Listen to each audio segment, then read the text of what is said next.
Hello and welcome back to the GW Basketball Insiders podcast. I am Liam Merku alongside David Korn. We've got a special guest, GW men's basketball coach Chris Caputo. For our little preseason interview here, we're approaching less than a week until opening night against Maine. So let's start off with the most important question. We are recording this the night before Thanksgiving. What are you dressing up for? Nope, night before Halloween. What are you dressing up for Halloween? Is it a shark again? Please tell me it's a shark again. I wish. I just take orders on that from my kids, and so I will tell you I'm an animal, but I can't tell you which one yet. You'll just have to wait and see. Yeah, I don't want to spoil it, but we'll be on the lookout for your Instagram or your Twitter. So and I hope some graphic designer fans maybe will continue to use that on Twitter after win. Seems like they're having some fun with it. Yes. That's always a good time when after a big GW win, you get the shark meme sent to. That's her. Yeah. Last year, I think it was Stay Puft Marshmallow Man, and I actually think I decided on that pretty late in the game, like maybe day of, maybe hours before trick or treating. So I thought it was pretty good, given that I didn't put much thought into it till the end. All right. So obviously here we are talking about Halloween. There's plenty of actual basketball things to talk about. So this season, You guys have much higher expectations, a lot more hype than you've had in previous years.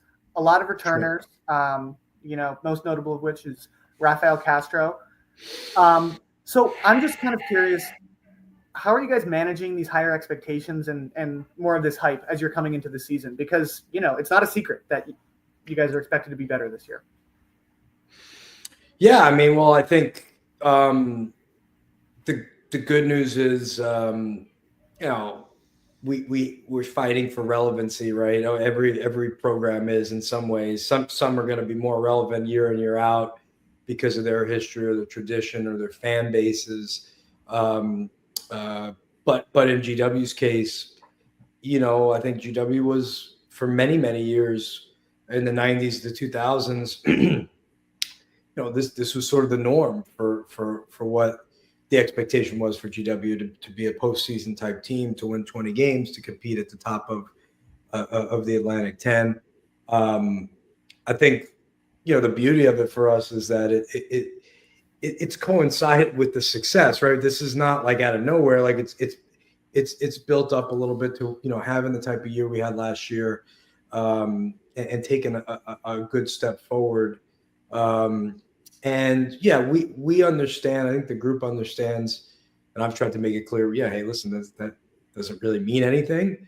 None of this really means anything. You got to play the games, and yet I also think I have a responsibility, taking over the program to try to make us more relevant and get more people thinking, especially in this age of, we're in a business, we're in the revenue generating business, right? We're in the marketing business. And so I think there's a fair amount of coach speak, which is, it's true. It's not like speak, it's true. I've been in my last trip, Miami, I think we were picked 11th. We went to the Elite 8, so I don't take too much stock in preseason rankings. And yet on the other hand, I can't help but think that it's a positive for the basketball program and the university that, for the first time in quite some time, that we are one of the first, mid-major type teams on people's mind and in their articles and things like that. And we don't want to shy away from that. We want to make sure that we embrace that. And I don't think it's there's no pressure. It's just more the idea that hey, we want to be able to deliver on some of that with good basketball. Yeah, so you mentioned sort of the revenue sharing and profits and all of that in your answer right there. And I think a big conversation right now when you're talking about really anything in college basketball is the amount of money that these programs have. And I think this offseason proved that, you guys in GW are able to be competitive in this new sort of transfer portal NIL era. Yeah. And I think, despite that, I think a lot of fans, still have questions about the level of GW's commitment to men's basketball, maybe compared to some schools. So, as specific as you can, I know you can't get into some of the details, but are there any sort of insights you can share to people who have those questions? Yeah, I mean, I would say I kind of put it in three buckets. Um, and it may have been two buckets when I first got the job, but it's now really become three buckets, right? Mhm. Um, uh, and I think unquestionably, from President Granberg uh, and her staff, Michael Lippitz and his staff, our board of trustees, we've got a tremendous commitment and a belief. It's in her strategic plan that, athletics plays a part at the university on a really high level for the future. And it has in the past. And I think that's the real past here. The people, as I've said many times, the people that are my age group and in their 50s, 40s and 50s, 30s, 40s, 50s, what have you, where the basketball program was such a big part of the university's your experience as a student and the community. And I think that was, it was on display, obviously, in the exhibition against Georgetown of what the Smith Center could look like, producing an event with, high quality basketball, but also a great opportunity to kind of unite and inspire our community. And so when you look about commitment and people have, those questions, I would say there's really three things. And, the first is, maybe how you operate, right? Like, how you travel, how you feed the players, how you operate the program on a daily basis.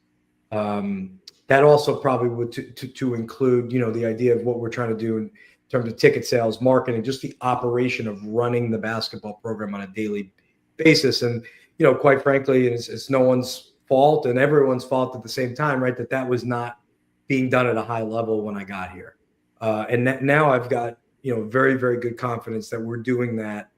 At when I say at the top, like we are very competitive there, in the Atlantic 10 as it relates to the best three or four. Are there people that are maybe doing that a little bit higher? Maybe, but I think relative to what we can do, we're doing that on a very high level in terms of how we're operating the program. I think the second part of it was obviously happening in real time, which was the revenue share, NIL, the fundraising stuff. And, we were able to break all sorts of fundraising records in my first 3 years, really 10xing what was coming into the basketball program from when I got here. But certainly when you get to this era of revenue share combined with the fundraising piece, universities needed to do more. And again, I think we're doing a really good job there relative to our ability. And then relative to the Atlantic 10, again, I think we're competing, towards the top of the league. Not are we the very, very top? I don't think so, but certainly we're above the middle, in that area. And then the longer one, the one that takes more time, but is certainly needed, is the facility. I think we have plans. We're going through that, as we speak. It's going to take a little bit more time in terms of, all the legal, the permitting and things like that to build, a great facility that is very much needed for really all of campus, not just the basketball programs. I think the basketball programs will be a part of that, but the idea that, just trying to service the student athletes at the university in general in our current facility setup, particularly in Foggy Bottom, it's just not a sustainable situation, right? We're going to have to do better if we want to talk about doing what we're doing in the other two areas, which is competing at the top of the league. And, we always joke that, when people tell us, hey, it's nobody cares about facilities anymore, it's only just about money. And I'm saying, like, well, do you think that the other people that have money don't have facilities? Like, they didn't knock their facility down when they started doing NIL. They already have it. And so, as it relates to our basketball program, this is stuff that probably should have been done 15 years ago, to be honest. And we're playing a little bit of catch up there. And that's the one area that just takes a little bit longer. But there's a commitment there to do something that, not only, again, services the program, but also will serve campus and will be a revenue generating opportunity both in that building and then in the Smith Center. Because when you were able to get some of our operation out of the Smith Center on a, the Smith Center is used way too much by everybody. Then you can actually bring events and concerts and speakers and things like that in the Smith Center to try to generate revenue as well. And if you look at that from a long-term perspective, both buildings will be generating revenue while also creating a much better experience for not only the student athletes, the basketball program, but the student body and community at large. And we're just, we're missing that part of it, but there is a commitment to get that done as well. So I would say very different than April of 22 in terms of where we are. But I think that was expected when I took the job. I thought, even though President Wrighton was here and Tani was here, I think there was a thought that we're going to go in this direction. These things take more time sometimes than you'd want. But again, I think we're on a good path. Yeah, absolutely. There's just not a lot of space. And that's the thing about being at GW is, there is, but there are also. Well, we have real estate, and this can be done. Obviously, we're going to have to go up in the air like most city campuses, but this is very, very doable. It's just it just takes a little bit of time, and the idea that we were going to go and take the pool, quite frankly, that was going to be. It started to get to the point where it was going to cost a lot more money than probably expected to get basically like a C-, C+ facility. Would have solved some of our problems, but certainly not all of them. And I think realistically speaking, this is the best possible scenario for us as we go forward with it. And again, we're still working out all the details of what it will actually be. But I think long term, if we look out ahead, we're going to look back and say, wow, we've done something that, again, has us competing at the top of the league in terms of basketball, men's and women's, but also, man, adds a lot to campus, adds a lot to athletics, and most importantly, again, generates revenue in both buildings, which this is not like this is a simple thing that has to get done that I think will be great. Yeah. Do you guys have is there a timeline for? Sorry, is there a potential timeline for this practice facility? No. Well, no. I think we're in the plan. We're the meetings are happening. These conversations are happening. The planning phases, the legal stuff. But we would hope ASAP. It's not a pipe dream or anything like that. There's some substantive conversations happening at high levels across campus on this. What does ASAP? Do you think more like 5 years, 10 years? I don't know. No, not 10. No, not 10 years. No, I think I'm not an expert in these things other than knowing they always take a little bit longer than you would hope. Yeah. But I think we're at the stage here where, things will be moving, and I think rather quickly. This is not a 10-year plan. No. Yeah. No. Well, there you go. Another role of the GW men's basketball coach is thinking a lot about urban planning. So didn't think we were getting into the urban planning side of this interview this early, but that was more. There's a lot of things I didn't think I was getting into I view this as very much a CEO of the basketball program role, and there's gonna be a lot of different things that you have to learn to understand, and I'm not solely in charge. If I was solely in charge, I'd be out there digging right now and getting that thing up. But that's it's not my role there. But yeah, I think we're all excited about the possibilities there, and I think you combine something like that with the Smith Center, and you've really got something there, in terms of your ability to present really, really well. Yeah. All right, so let's talk to me a little bit about the schedule. So can you just talk me through the process of putting this schedule together? Because there are people that are still critical that it is not strong enough. Yeah, again, I would ask them if they want to come to 615 22nd Street and want to become the scheduling czar. They can come in our office. We'll give them a telephone. We'll give them a cup of coffee or two, and they can help us try to get this done. No, I think you certainly, I think I've said this, I inherited the first schedule and tried to, I think we added one game. I think we added Hofstra home and home, which I thought was a pretty good game at the time for us, given where we were. We couldn't win the non-conference games, we didn't have we had a good record in the league. We didn't have a good record in the non-conference in the first year. In the second year, I understood we're going to have 9 new guys and 7 freshmen.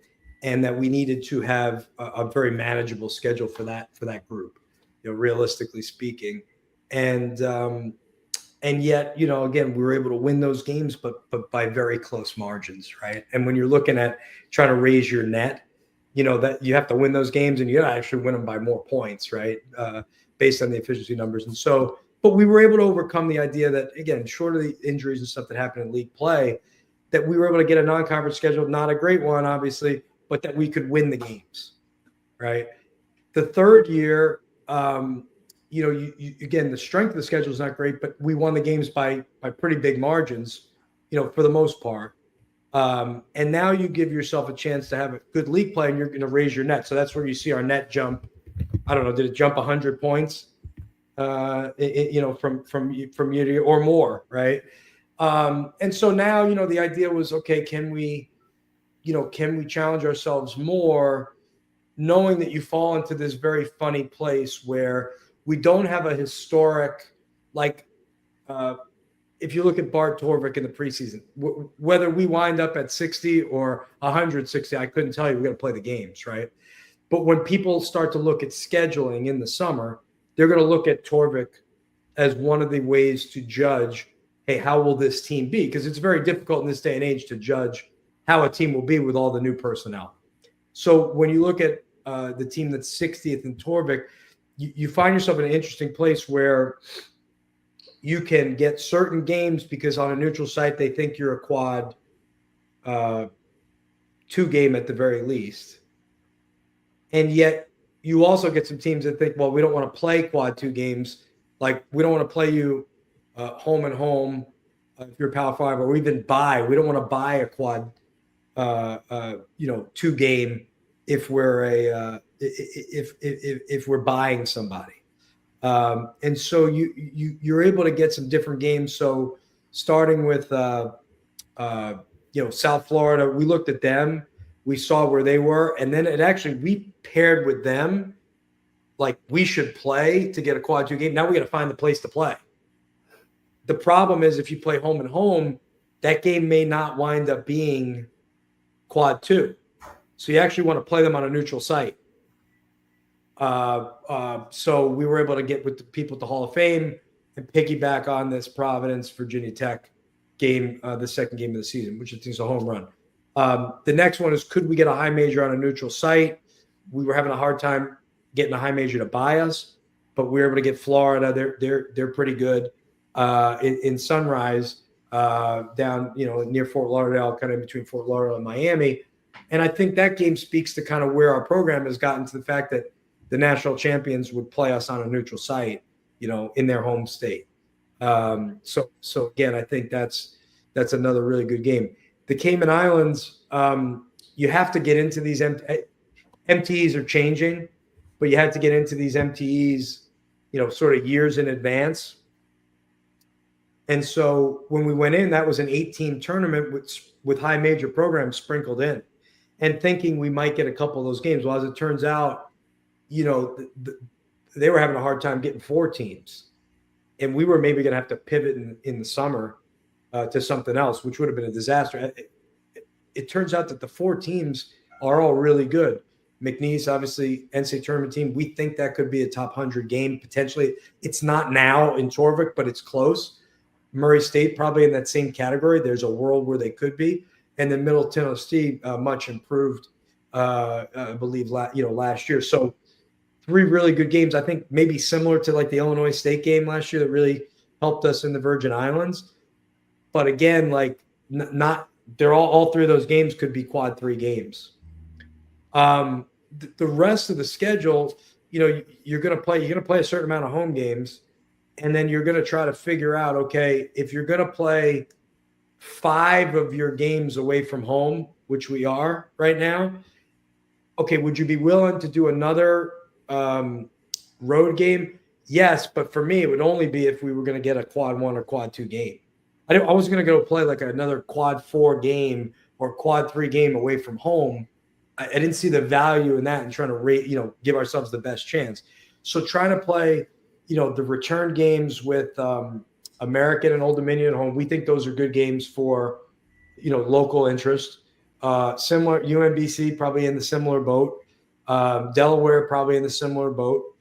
And then Maine, we kind of did Maine hoping that Cooper Flagg would go number 1 to the Wizards, and that we might get. They were really good. They won 20 games last year. Yeah. So in the RPI era, I think when you look at the RPI era, these are good games at home because Old Dominion I think is picked pretty high in their league. Maine is picked pretty high in their league. UMBC had a really good game with Maryland in an exhibition the other day. American again, different because they lost guys, but coming off the NCAA tournament. So I think when you look at those home games in terms of interest, we think they're pretty good. And then we held the date on December 21st, always a tricky day before Christmas.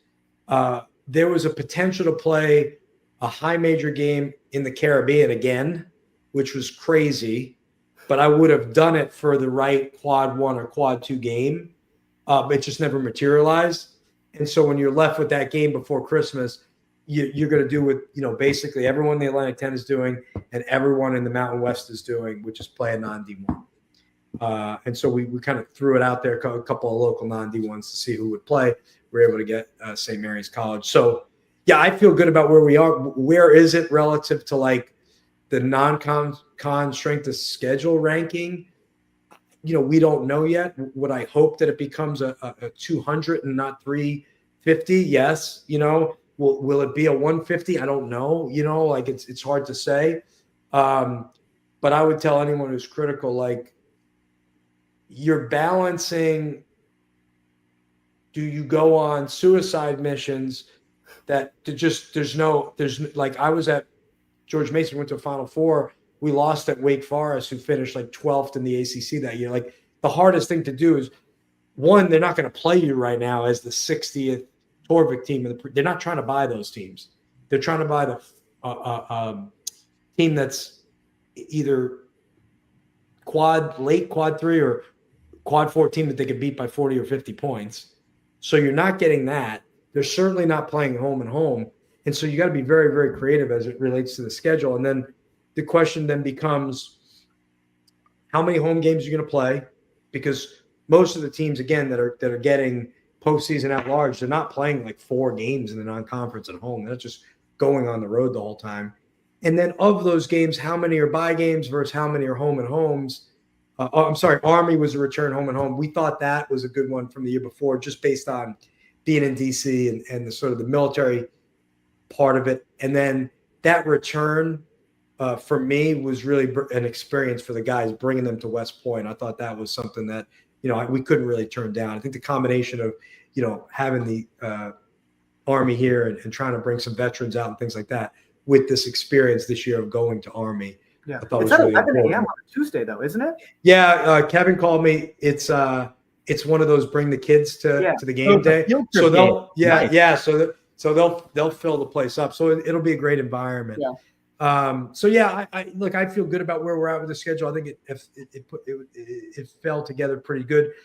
Had we been able to get that game in December, you would have had another Power 5 type team play. But again, it just couldn't materialize. And then again, I think we've got a good balance of road away from Smith Center with a fair amount of Smith Center. And again, they're quad 4s, but I think when you look at it, there's very few of them are going to be like 300 type quad 4s. I think they're, you look at Old Dominion. I think I looked again. I'm just going off Torvik. Like, we don't know what it'll play like, but I think they're 178, something like that. So that's a quad 4, but that's a damn good game, And so the whole thing has changed. I think people have to reframe their idea of what a schedule looks like in the Atlantic 10 right now.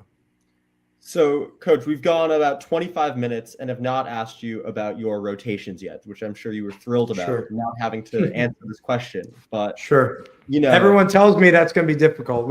That's a good problem to have if it's difficult, I guess. But yeah, I mean, you have 3 starters returning, 4 if you include Garrett Johnson. You're bringing in 4 additional double-digit scorers who were all starters on their previous team.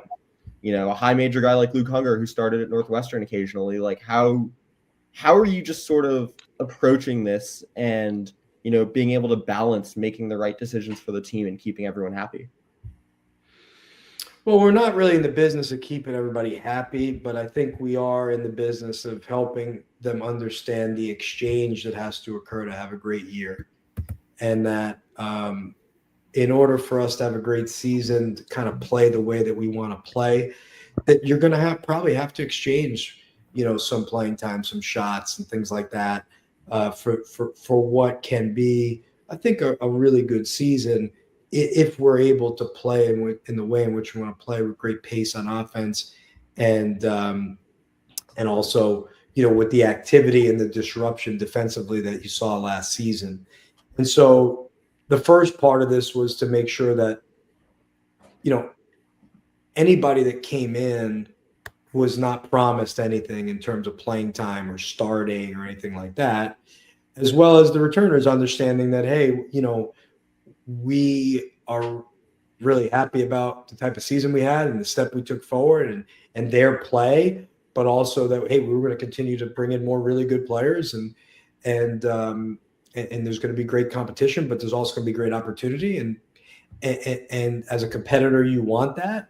And we got to do everything that it takes to have a really successful season, which includes making an exchange in order to get something great. Can we expect the starting lineup to stay the same from what we saw in the exhibition? No, I kind of have. I told those guys, look, we're going to look at different lineups.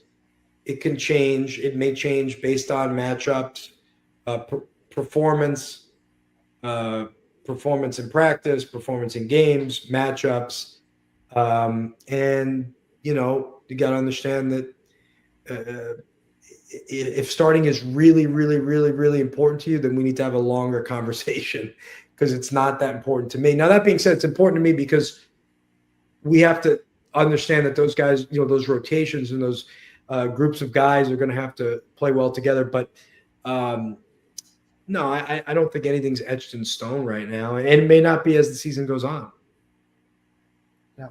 So just going back to the exhibition, you guys, I don't want to take too much from the exhibition, but you guys were 9 for 32 from three, including some pretty deep threes. Yeah. So, I know that the way you like the offense that you like to play is threes and rim attempts. So there were some games last year where, the threes weren't falling and you guys struggled a little bit. So I'm just wondering what happens when, you take a lot of threes, you're getting good looks and they're not falling. How do you avoid that, torpedo? Yeah. I would say,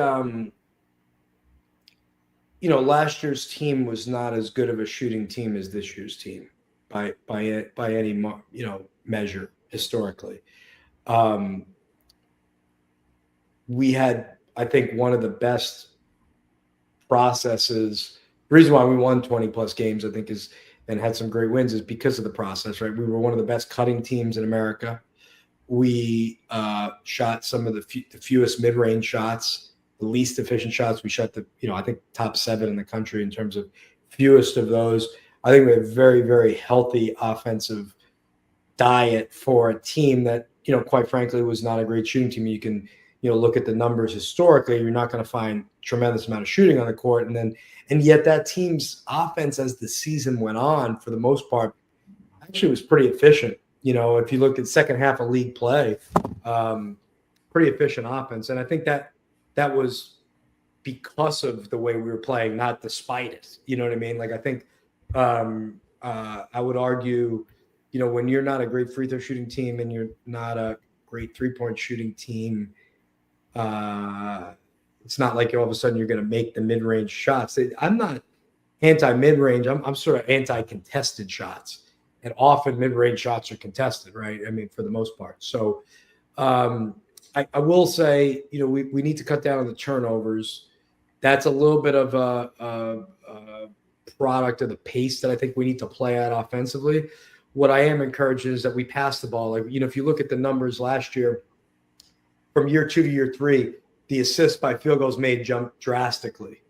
That was a product of James being gone, and not that James got assists, just especially in the second year, but in the first year as well, Brendan and him, like the best strategy for us offensively was for them to really make every decision with the ball, you know. But that's not how I want to play. I want to play more ball movement, player movement, and more cutting. You know, so last year that number jumped tremendously in terms of assists by field goals made. And yet, you know, your turnovers jump a little bit too when you do that. And so trying to find that balance of like, hey, we want to pass the ball, we want to be more assist heavy, but we have to take care of the ball a little bit better. We did not do that in the exhibition. But I think, you know, again, that's going to be our challenge, but I think we're getting better at it. You try to balance that with the aggressiveness and the paint touches and things like that. I probably, had it not been an exhibition game, would have pulled the reins back a little bit on some of the threes. On the high quality threes and the paint to out threes, we were actually like 7 of 11 or something like that. So we got those. In fact, in the first 8 or 9 possessions, you know, we put the ball at the rim in the exhibition like 8 times. Missed dunk, missed layup, couple of funky plays, but a couple paint out threes. So it was pretty good. I would say I'll take a little bit of the blame for some of that stretch in the first half where we launched a little bit, and we were able to kind of calm that down. But I don't think that's going to be the case. Again, I think shot selection to me was not our issue last year. It was, you know, just historically the offensive firepower from a shooting, especially with Garrett out, just wasn't there. And yet we, again, as the season went on, thought we became a pretty efficient offense. So yeah, I don't have huge concerns on the shot selection piece. I do have a concern on the turnovers that, you know, we're going to have to continue to clean that up a little bit. But I do think like the pace we're playing at and the sharing of the ball is at a pretty high level. So, Coach, you've been so generous with your time, and we want to get a few more questions in. Yeah, you're good. And we don't want to keep you, so we'll just sort of you're good. Like quick hitters. All right. Has there been a player that you've worked with this off season who maybe developed a new skill or was like working really hard, or is there anyone you really want to like shout out for the season? I mean, you know, no, I would just say that the group in general has been pretty unselfish. And I think that's where, like, when, to your point, David, like we said, hey, we're bringing in 3 or 4 returning starters, all of which, you know, at least 3 of them have averaged double figures. Even a guy like Trey Moss averaged double figures in his career at a different school. You bring in 4 guys that average double figures from another school. Luke Hunger started an NCAA tournament Big Ten team. I'm not saying we're perfect, but there's been a level of unselfishness and passing of the ball early in the season that I think has been very encouraging. Now, do we have to clean up? Again, we have to clean up turnovers. Yes. Do we have to continue to get, you know, our defense is different for the new guys. And so learning that it's at times it can be extreme, but I think learning that is a process as well. But I've been very encouraged with the group at large that those guys have really come in with a pretty unselfish mindset. And again, a couple of some errant shots in that exhibition, probably a little bit of the juices flowing. I've been on Trey Dinkins to be aggressive, looking to shoot. And so he makes the first 2 or whatever, and then became very aggressive. Some logo shots that I've said, okay, I want you to be aggressive, but those are a little too aggressive. But I think in general, that's the most encouraging thing, that I think we're pretty sharing the ball at a pretty high level this early in the year. Is everyone healthy? Everyone available to play? Right, Monday? As of right now. Yeah, as of right now, yes. Okay. This can be we loved your appearance with Curry Hicksage on his show. I know you said going in, I don't think you might have been the only people to listen to that. I'm not sure. Well, it's funny. No, I had people reaching out to me saying how much they loved it and all of that. No, but just sort of, did you know going in that it would just be like an hour and a half on New York City hoops? And how like sort of aware are you of guys like him in this space, like him, Trilly Donovan, all these like quote unquote like burners, all of that. I'm just curious to hear your take on that, especially after having, such an in-depth convo with him. And anyone listening, I recommend you spend the money to listen to that conversation. It was incredible. Great insights. But so what was your big takeaways from that?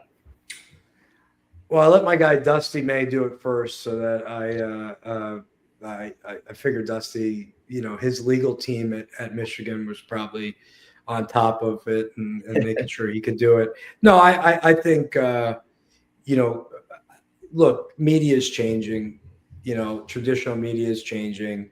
I've been very vocal about my disappointment with the Washington Post in terms of just the lack of coverage and the difference that I saw from 2011 when I left to what it is now. And it's hard to believe that you play Georgetown and GW play for the first time in 44 years at a packed Smith Center on 22nd and G, and the Washington Post doesn't really have much to.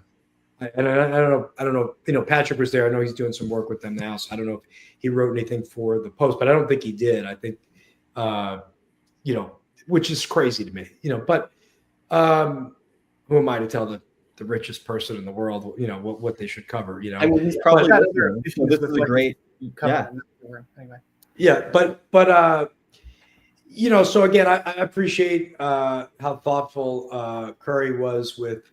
I don't necessarily love the this is your life podcast or whatever, but if they can be helpful to people and then great. But I think he's providing a great service to people, and again, media is changing, and these guys are getting a lot of clicks and they're getting a lot of listens, and they're providing a platform for people to talk about their programs, and we have to market college basketball, much better than it has been marketed. And then again, I'm not a huge part of it. There's others obviously that are much more out front and as they should be, but we have the most after the Super Bowl, the greatest it's the greatest event there is, right, in terms of interest in the United States, and that's the NCAA tournament. And of course, we're going to try to lock as many of our schools out of the NCAA tournament as we possibly can at this point, because no one would be interested if it was more than 68. We just have to keep it there. People would stop watching, they'd stop betting on it, all that. But my point is we have to make the other parts of the season super relevant. So, if you get a chance to say yes to these things, I think you should do it to try to best market the institution, the program, and what have you. Yeah. Maybe we'll have a discussion about the expansion on another podcast because you're a non-expansion guy, right, Liam? I mean, we're going to expand the tournament, and if we expand it and we ensure that there's mid-major teams getting in, that's fine. Yeah. But it's that's not what's going to happen. We all know that's not what's going to happen. It's going to be 17 and 22 Ohio State and all these other schools that nobody. It's a difficult discussion for sure, but I think at the end of the day, we've got to we've changed the metric as to who gets in the tournament. When I was at George Mason, we got 2 at-large bids and we made the Final Four. And beat Villanova in the first round the next time we got the at-large bid. So that was the days of the RPI. Those teams likely would not have been in the NCAA tournament, now. And that would be a shame for those moments not to happen in college basketball and for those universities. We're at the lowest participation rate of any sport in the NCAA. We're at 19%. Everyone else is, in fact, they did a transformation committee a few years ago and they said everybody should be at 25%. We're at 19%. 90, I think, would be actually at, you guys went to GW, I didn't, but maybe I think 90 would be at 20. Don't worry. 20, yeah, exactly. We took one basketball our freshman years. Yeah. 90 would be 23% or something like that. So I think,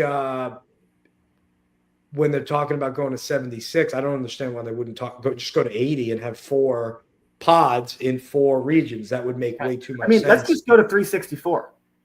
let's just do a elimination. But again, I think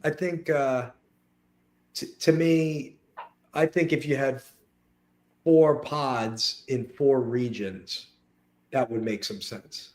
Yeah. And then how you get there, I don't know. It's interesting. I mean, I do think the Atlantic 10 would certainly benefit because there's been many years where, the Atlantic 10 has somebody on that list of the next 4. Like I think VCU may have been on the next 4 out. Yeah. Right. I think I had George Mason beat them. Dayton certainly was on the next 4 out a few years ago. So yeah, you certainly, I think it would benefit our league.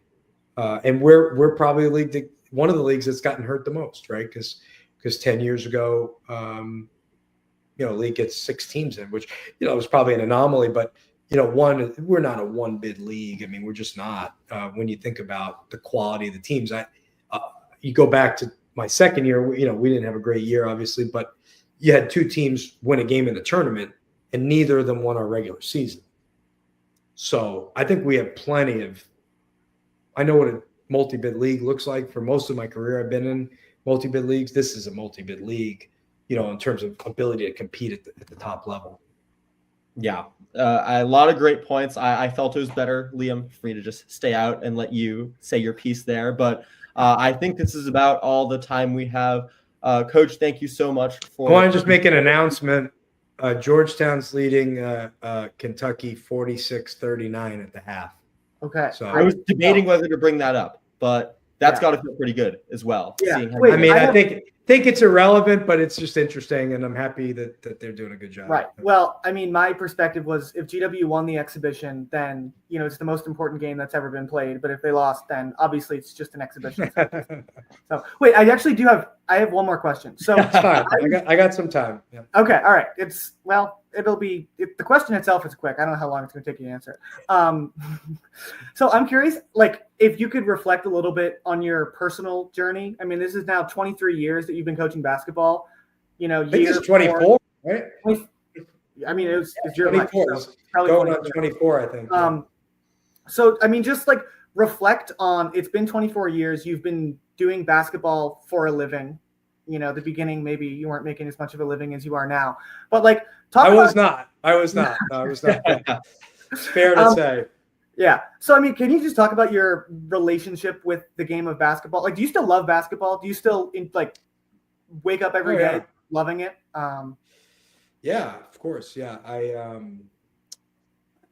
been very lucky to be able to live out the dream. But I think, and I'm that's not lost on me, I don't have a dad that was my dad was a great guy. He wasn't a basketball player. I was not a great player. I was a Division III player. And yet what the game has been able to bring me on multiple levels, relationships mostly, certainly, travel, certainly, experiences from my family and things like that and friends. And then certainly, from a monetary perspective, probably done better than maybe I would have anticipated at times. But, I think the best part is this is coach speak cliche, but the best part's the relationships, with your staff, with your players, with the people that you get to meet through the game. It's been a lot of my identity for a long time. And, that part of it is probably the most fun. The preparation's really fun. The games and winning is fun, but it's fleeting. It doesn't, the old saying, losing sucks much more than winning is fun is really true. But I do think that a friend of mine's dad says, this is not a dress rehearsal. You only get one of these lives. And so I feel very fortunate that, whatever I was thinking about when I was 18, 19 years old, I'm doing now at 46. And hopefully I could do, for another, 25 years, that'd be 50 years. That'd be a fair amount of time and then I can move over and do something else. But yeah, that part of it, very fortunate, and I would say fortunate to do it at GW. To be honest, like when I got into business, I'm at George Mason. Loved the DC area. Obviously followed the GW program. They were having a lot of success when I was at George Mason. To think that I'm the coach here now with a chance to, kind of elevate the program maybe back towards where it was back then is been a thrill. And we got a lot of work to do to get there, but to this point, it's been challenging, but really a lot of fun. Absolutely. All right, now we can end. All right, David, do you have any last serious questions of me? Any last serious questions? I'm just kidding. Wow. That was like a little serious, No, that was good. That was a nice way to wrap. I guess you're not used to getting this deep with us, but no. How about are you guys coming? David, you're close enough to Mohegan Sun. Are you coming? We are both coming. We will both be there. Good. And we are both excited to be at that game. Yeah, it's about a 2-hour drive from me up in Boston. So good. I'm very excited. And fingers crossed, I will also be down in Florida for nice for that. So, I can't swing Florida, but I got a friend who lives in the Hudson Valley, so I'm going to stay with him. Go up there. That's why I was hoping I could get to the Army game. But anyway, we'll wrap this up. Well, you guys, I mean, we try to make some games that are close to you guys. That was another part.